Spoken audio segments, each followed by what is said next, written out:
Hey guys, welcome back to the channel.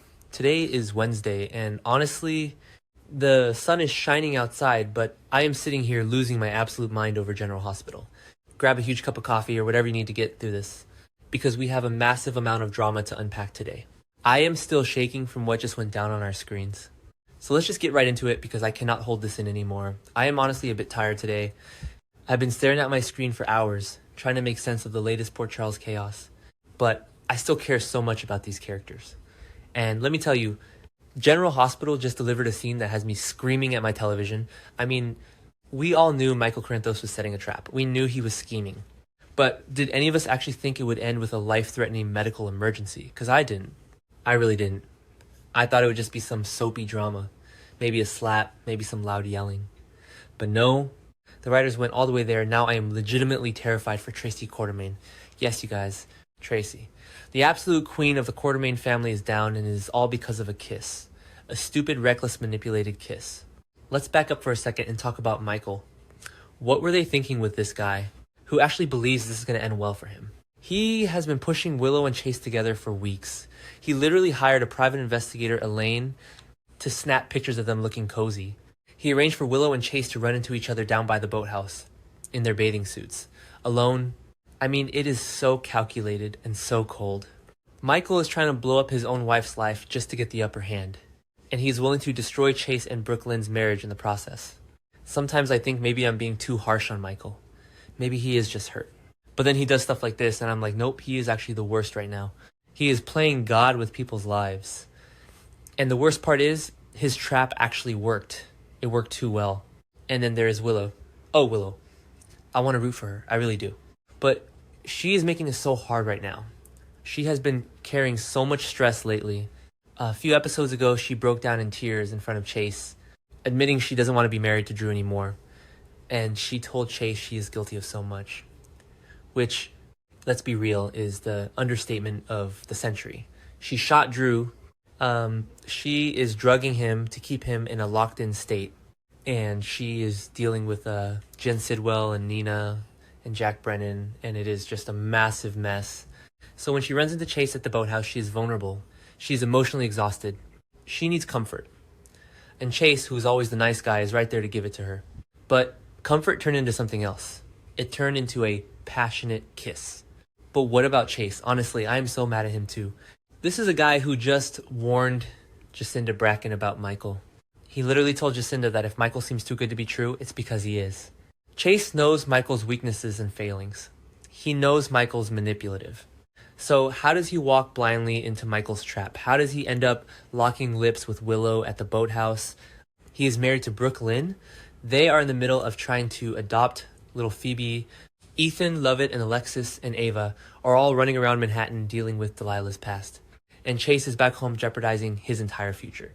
It makes no sense. Well, it makes soap sense, but you get what I mean. He just let the moment take over and now everything is ruined. So picture the scene. It's down by the boathouse. The lighting is all dramatic.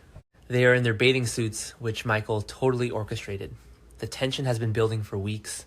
Willow is crying or looking overwhelmed, as she always does these days. Chase is looking at her with those puppy dog eyes, and then they just lean in, and it wasn't just a quick peck, it was a real passionate kiss. A kiss that screams, we have unresolved feelings and we are making a huge mistake. I was watching it through my fingers because I just knew someone was going to catch them. I thought maybe Brooklyn would walk up, or maybe Michael would jump out of the bushes with a camera. But the writers gave us something so much worse. Enter Tracy Quartermain, our beloved Tracy. She has been dealing with so much absolute garbage lately. Jen Sidwell is threatening deception. He is using his illegal Zinsight shipments to hold the company hostage. Tracy has been sitting on the couch at Windermere with Brooke Lynn and Lucy Coe, asking Rick Lansing for legal advice. They are planning to threaten Sidwell with an FTC audit. It is a massive, risky move. Sidwell is dangerous. He is furious. Tracy is carrying the weight of this entire corporate war on her shoulders. So she just wanted to walk. She just wanted to stroll around the mansion grounds to find some peace and quiet. She needed a break from the pressure. A moment of silence. Just one moment to breathe. But it's not just Sidwell that is stressing Tracy out. Let's not forget the massive secret she's keeping for Brooklyn. Curtis Ashford and Isaiah Gannon got into a huge fight because Curtis accused Isaiah of being the hit-and-run driver. But we all know, and Michael knows, that Brooklyn was the driver. Tracy had her black BMW detailed to cover up the damage. She has been demanding that Brooklyn keep her mouth shut so they don't ruin the Phoebe adoption. And Portia Robinson was just at the house asking for help with Isaiah's ruined surgical career. Tracy is literally holding this family together with duct tape and sheer willpower. She is exhausted. Her stress levels have to be through the roof. So Tracy is walking around the estate. She wanders near the boathouse. And what does she see? She sees Willow and Chase kissing passionately, right out in the open. I can't even imagine what went through her head in that exact second. The visual alone must have been like a punch to the gut. Here is her granddaughter's husband, the man who is supposed to be building a family with Brooklyn, making out with Michael's wife. The betrayal is just staggering. Tracy has done so much to protect Brooklyn. She covered up a crime for her, and this is how Chase repays them. By swapping spit with Willow Kane down by the water, you could see the realization hit Tracy. It wasn't just anger, it was sheer panic. The fans on social media are already saying Jane Elliott deserves an Emmy for this scene, and I totally agree. You could see the thoughts racing in her eyes. Brooklyn's heart is going to be completely broken. The adoption of Phoebe is going to vanish into thin air. The Quartermain family is going to be dragged through another massive, embarrassing scandal.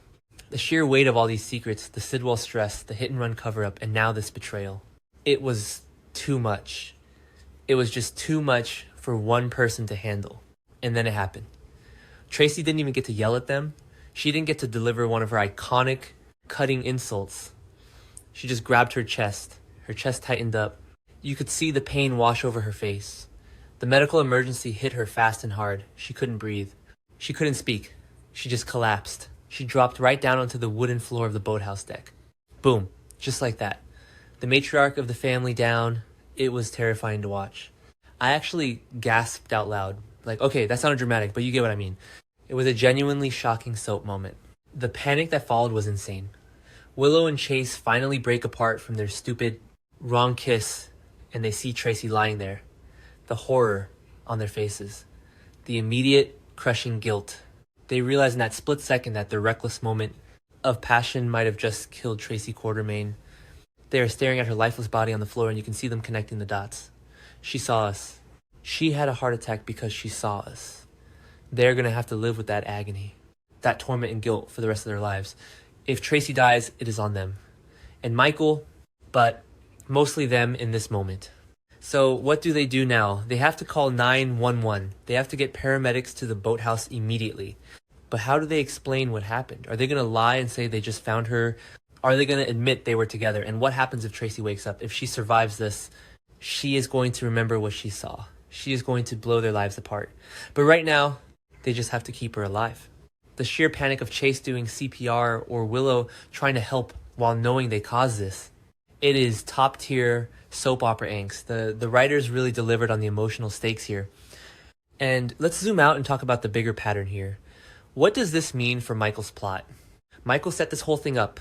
He wanted them to get caught, but he didn't want his grandmother to have a heart attack. Or maybe he didn't care.